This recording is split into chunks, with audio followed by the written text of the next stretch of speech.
Full time here at the Gytes for the Borders League tie between Peebles and Kelso, and Kelso will walk away the victors this afternoon with a dominant performance. The game started off in a back and forth opening 10 with both teams making visits to the other's 22, but it seemed to be a tale of that's close but not close enough as both teams managed to squander chances in the first 10 minutes. Andy Tate took advantage of the game at 9 for Kelso with his rampaging forwards, took him close to the line and he darted over for the first try of the game at the 15-minute mark. Then the tide turned. Peebles really tried to fight back. They took 2 scrums against the head and they even forced a scrum penalty, resulting in Kelso having to make an early change in the front row as Alan Frame came on to replace Morgan Thompson at tight head. That was what looked like it was all going to be for the first half, but then just as the half-time whistle was about to go, Frankie Robson decided that he was going to capitalise with a great angled run on the 38th minute, going over to make the score at half-time, 14-0 to Kelso. Dwain Patterson kicking all the points from the tee in those 2 tries. The second half started off with more of the same, another to and fro session, and then it ended that dominance with a brilliant piece of intelligent play, fast head to match his fast feet. Dwain Patterson took a quick line out to Bruce McNeil. Bruce McNeil beat one player and passed it back to Dwain, who had the length of the pitch to run, and he trotted in to make the score 21-0 to Kelso after he kicked his own conversion. The game from there was marshalled really well by Andy Tate and Murray Hasty, the Kelso 9 and 10. They walked the players around as they needed, and that was how they absorbed the pressure, taking themselves all the way up to the 75th minute, where the efforts of the winger Roberts managed to score the 4th try of the game, completing the perfect 4 tries to 0 score line. Murray Hasty converted over the final points of the day. Once again, final score at the Gytes.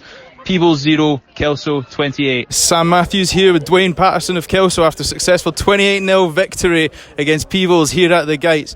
Dwain, how was that for you and the team today? Yeah, no, it was good. A wee bit scrappy at times, but bonus point win, clean sheet. It was good to get a proper runabout after a couple of friendlies in a competitive game, but still a lot to work on, but looking forward to next week now. And then especially for yourself, that highlight moment of yourself with the try, the length of the field.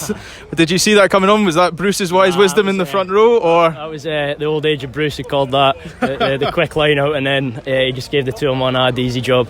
But that was Bruce once again, but don't tell him that. But no, we wanted to congratulate you. They're successful from the tee as well. What does this mean for the season for you and Kelso? Oh, thank you. No, we're definitely looking to kick on from now.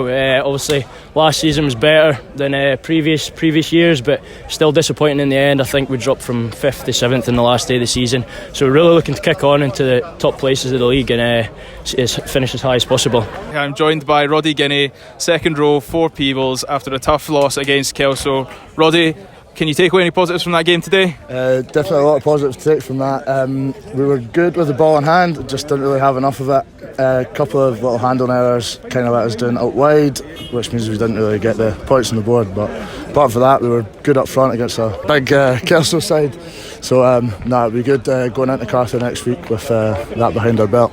And we have to remember as well, first game under the new coach as well, after a dominant sevens warm up there. How's it like Ian having his coach? Yeah, it's really good. I've not really felt this much oomph in the team in the last couple of years. It's good to have a fresh change. He's really positive with everything we do and he's really wanting to get us going, so it's good to have him on board. That's good to hear, and like you said, Carter next week and a long charge for a season come up, obviously with the new Premiership rules regarding promotion and relegation. How's the team looking overall, and have you got any sights set as a team yet, or are you taking it one day at a time? Just taking one team at a time, focusing on the negatives from the weeks before, so we'll work on what we were poor on there today, improve that for next week, and I believe that we can just go hard at anyone and should be a good competitor for top 1 or 2 this season. So. Plenty to take away from. Look forward to seeing you over the course of the season, and best of luck, mate. Thank you. Cheers, mate.